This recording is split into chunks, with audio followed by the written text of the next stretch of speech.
You know, people often think that when someone misses you, it's going to be loud and obvious. But that's rarely the case, especially when it comes to a woman who's trying to keep her pride intact. When she really starts to feel the absence, the first thing you'll notice isn't a confession or a long message. It's subtle. It's almost invisible unless you're paying close attention. She'll reappear, not with words, but with presence. Quiet, indirect, and almost casual, as if she's trying to convince even herself that it doesn't mean anything, but it does. It starts with her showing up in digital spaces she once avoided. She'll watch your stories. She'll like a photo from weeks ago, or maybe one that includes something nostalgic or symbolic. These aren't accidents. These are small, calculated expressions of emotional hesitation. What she's doing is feeling out your emotional temperature, trying to understand if there's still warmth there without having to admit that she cares. And what's fascinating is that this type of reappearance isn't impulsive. It's usually the result of a long internal battle. She's been suppressing her emotions, trying to convince herself that she's moved on. But then something breaks through. Maybe it's a memory or the realization that silence hasn't brought her peace. And that's when she begins to shift. But again, she won't say it directly. She wants to be noticed without risking rejection. That's why she chooses indirect methods. It's safer. Her logic is rooted in fear and emotional calculation. If she reaches out and you don't respond the way she hopes, it reaffirms a painful story she's been trying to silence. But if she can get your attention without asking for it, without putting herself fully on the line, then maybe, just maybe, she still holds some power in your world. That's the thinking. It's not manipulative, it's protective, and it's incredibly human. And you might wonder, why not just be honest? Why not just say, I miss you? But vulnerability is dangerous, especially when emotions have already been bruised. It's far easier to press like on a photo than to press send on a message that says, I'm not over you. So she chooses the former, hoping you'll read into it, hoping you'll make the next move, hoping you'll see through the silence and recognize the emotional presence hiding behind it. This is the paradox of longing. It often disguises itself as distance. The more she misses you, the more carefully she treads. Her reappearance isn't always a knock at your door. Sometimes it's just a shadow in your periphery. But if you know what to look for, it's unmistakably her. And that's the irony. When she really starts to miss you, she won't shout, she'll whisper. One of the most telling signs that she misses you, truly, deeply, comes not in grand gestures, but in the small, unguarded moments when curiosity overrides her pride. It shows up in her subtle attempts to peek into your world without giving away too much of hers. When she starts asking mutual friends how you're doing, what you've been up to, or if you've mentioned her. That's not idle chatter. That's a woman trying to gather information without exposing her emotional position. It's as though she's circling the perimeter of your life again, cautiously, not ready to knock, but unwilling to walk away completely. She wants to know if you're okay, if you've changed, if you've forgotten her. But instead of coming to you directly, she places herself just outside your line of sight. And if you pay attention, you'll start to notice the pattern. Maybe a friend randomly brings her name up in a conversation, or she suddenly comments on something unrelated through someone else. These aren't coincidences. They're quiet invitations to notice that she's still emotionally tethered to you. And it goes deeper than that. What's really happening is that she's wrestling with her own emotions. The silence has become too loud. The detachment that once gave her power now feels like a prison. And so she begins to search, not just for you, but for signs of you. She wants to see if you're hurting too, if you're moving on, if you've replaced what she once meant to you. That information matters to her because it defines the story she tells herself at night when her mind replays all the moments she thought she had buried. But again, don't expect directness. This kind of emotional investigation is almost always masked as indifference. She'll pretend it's all casual. How's he been here? Did he say anything about me there? But beneath that, there's a deeper emotional thread being pulled. She's trying to maintain a connection while preserving the illusion that she doesn't need one. And that's not weakness. That's vulnerability masked in strategy. You see, women who miss someone rarely want to be the first to admit it. Not because they're manipulative, but because they've been taught through pain, through pride, through experience, that vulnerability can be punished.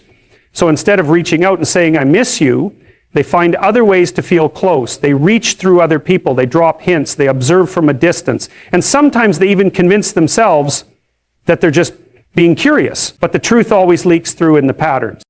And if you've truly meant something to her, if the connection you shared left a mark, this curiosity isn't just a passing phase. It lingers. It haunts her. She replays memories. She revisits old texts. She wonders if you think about her the way she thinks about you. She imagines what you'd say if she did reach out. But the fear of being met with indifference, of being reminded that you've moved on and she hasn't, often stops her from saying anything at all. That's the emotional paradox so many people live in. They ache in silence, hoping the other person breaks first. But behind the silence, there's noise, so much noise. When she starts asking about you, even indirectly, it's because that silence has become unbearable. It's her way of dipping her toes into emotional waters without diving in. It's her way of finding out if there's still a place for her in your world before she dares to show her face in it again. So if you catch wind that she's asking about you, don't brush it off. Don't assume it's meaningless. That tiny thread of curiosity is often the very first sign that her emotions are pulling her back toward you, even if she's fighting them.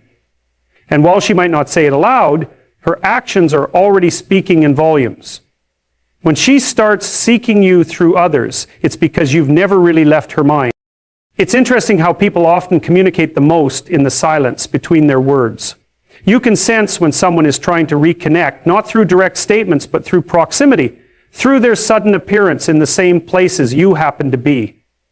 When she starts showing up in your orbit again, it's rarely accidental. She'll find a way to appear where she knows you might be, but she won't acknowledge it outright. She'll pretend it's all coincidental, that she just happened to stop by, that the timing was random. But deep down, you know better. People don't suddenly shift their routines for no reason. They move with purpose, even if they won't admit it to themselves. What she's doing is testing the waters. She's trying to feel out your reaction without having to ask you directly how you feel. It's safer for her to gauge your interest from a distance than to risk being vulnerable. And maybe she's not even aware of how deliberate she's being. That's the complexity of human psychology. Our actions often betray our emotions before our words do. She may tell herself she's just living her life, but when she keeps ending up in your periphery, there's usually something unresolved lingering beneath the surface. She wants to see how you react when you see her again. Will you look her way? Will you ignore her? Will you approach her? Or will you leave her standing there in silence, trying to pretend none of it affects her? Because if she really didn't care, she wouldn't need to see you at all. She wouldn't place herself in situations where there's even the possibility of you running into her. That behavior speaks volumes, and if you pay close attention, you'll hear what she's not saying. The subtle part of this is the way she masks it. She won't dress up her intentions. She might come off cool, detached, indifferent, even friendly, but the undertone is what matters. The timing, the frequency, the pattern. Those are the real tells. When she's there more often than she used to be, when she lingers just a little longer than necessary, when she looks around to see if you've noticed her presence, it's all signaling something more than coincidence. And it haunts her in ways she doesn't admit. Because when you don't chase, when you don't validate that presence with attention, she starts to question everything. She wonders if you've really moved on. She questions if she still matters. And that self-doubt creeps in, slowly, persistently, until she's no longer just showing up to see you. She's showing up hoping you'll see her. So when she starts appearing in the spaces you occupy, it's not because she's indifferent. It's because she remembers. And part of her is hoping you still do too. You'll notice something strange when she starts to miss you. Her social energy shifts. Not in any obvious dramatic fashion, but in those quieter, subtler movements that only become clear when you know what to look for.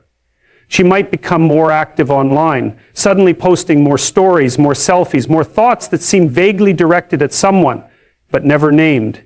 It's not coincidence, it's a controlled leak of vulnerability, a form of signaling, a way to provoke a reaction without opening herself up to the risk of rejection. Because if she really missed you and truly wanted to move on, she wouldn't be chasing your attention by projecting fragments of herself into the digital space you both once shared, it's a performance, but not necessarily a disingenuous one. People perform when they're hurting, when they're uncertain, when they're trying to find control in a situation that feels emotionally lopsided. She's not posting more because she's having the time of her life. She's doing it because she wants you to think she is. It's a play for curiosity, a game of emotional chess. If she can get you to wonder about her again, even just for a moment, she gets a bit of leverage back, because in her mind, if you're wondering, you must still care. There's a strange kind of desperation wrapped in that behavior. Not loud desperation, but the quiet, persistent kind. The kind that clings to the possibility that maybe, just maybe, you'll reach out first. And that hope is often disguised as pride. She may act like she's above it all, like she's finally at peace, but the timing of those posts, the sudden interest in your mutual friends, the noticeable presence in places where you might see her, it all stems from that internal tug of war between wanting to let go and wanting to be seen. When someone is truly at peace, they stop broadcasting signals. They don't need the world to know how they feel, and they certainly don't need you to see it. But when she's still emotionally attached, she can't help it. Her actions become inconsistent.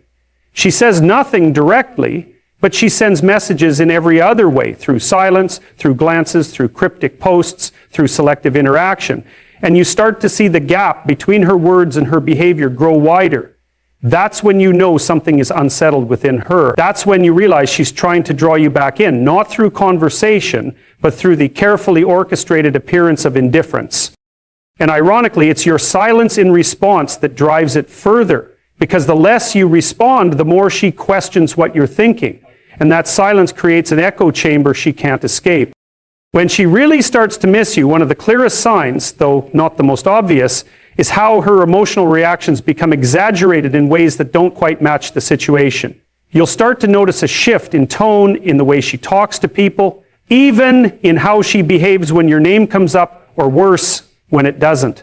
It's not about anger or sadness alone, it's that overreaction to small things that once wouldn't have mattered. Her emotional landscape becomes volatile, not because she's irrational, but because she's wrestling with something internally that she won't allow herself to confront directly. See, when someone genuinely misses you and they haven't made peace with that absence, it leaks out in sideways expressions. Maybe she laughs too hard at things that aren't that funny, or she seems overly interested in meaningless distractions, or she snaps at friends over things that would normally slide right off. That instability isn't about the world around her, it's a reflection of what's happening inside. The longer she pretends she's unaffected, the louder those misaligned emotions become. And it's confusing to everyone around her, maybe even to herself. She might not fully understand why she's so irritable, why she's suddenly anxious, or why she feels disconnected from people she used to enjoy. That's what happens when someone tries to suppress an emotional truth. It doesn't disappear, it distorts. It finds new ways to express itself, and usually not in constructive or healthy forms. You can only bottle something for so long before it begins to pressurize everything else around it. This isn't a conscious strategy. She's not sitting there thinking, let me act out because I miss him. It's more subtle than that. It's a silent protest against the void, a reaction to the absence that lingers in her environment but feels too painful to acknowledge outright. She wants to pretend she's fine. She tells herself she's moved on, but the evidence suggests otherwise. The instability isn't about the world being unstable, it's about her internal world being in disarray, misaligned with the story she's trying to tell herself. And what's more telling is that she probably doesn't even want to admit this is about you. That's often the most powerful form of denial. When the emotions are so raw, so unresolved, that the person experiencing them refuses to give them a name, so they overcorrect, they distract, they overact, but all of it is movement without direction. She's not centered because something significant is missing, and she's not ready to face it yet. What drives her insane isn't just the absence, it's the fact that she can't talk about it without breaking the illusion she's worked so hard to maintain. And that silence, that conflict between what she feels and what she portrays, is where the suffering quietly festers. One of the last and most haunting signs that she misses you, truly deeply misses you, is when she starts watching you from a distance. Not literally, necessarily, but in subtle, deliberate ways that suggest she's still connected to your world, even though she won't admit it. Maybe she lingers on your social media, not liking or commenting, but maybe she brings you up indirectly in conversations, asking mutual friends how you're doing, or showing up in places you used to go together, acting like it's just a coincidence. But it's not a coincidence. It's a quiet signal, a silent presence that says, I'm still paying attention. This type of behavior reveals more than words ever could, because it shows the conflict she's in. On one hand, she wants to stay strong, to appear unmoved, to keep her pride intact. But on the other, she can't let go. She's still tethered to the memory of what you were, and that invisible tether pulls her back over and over into your orbit. She won't say it aloud. She'll act indifferent. But her attention betrays her. And you know when someone is still emotionally attached, because their energy finds you even when their words don't.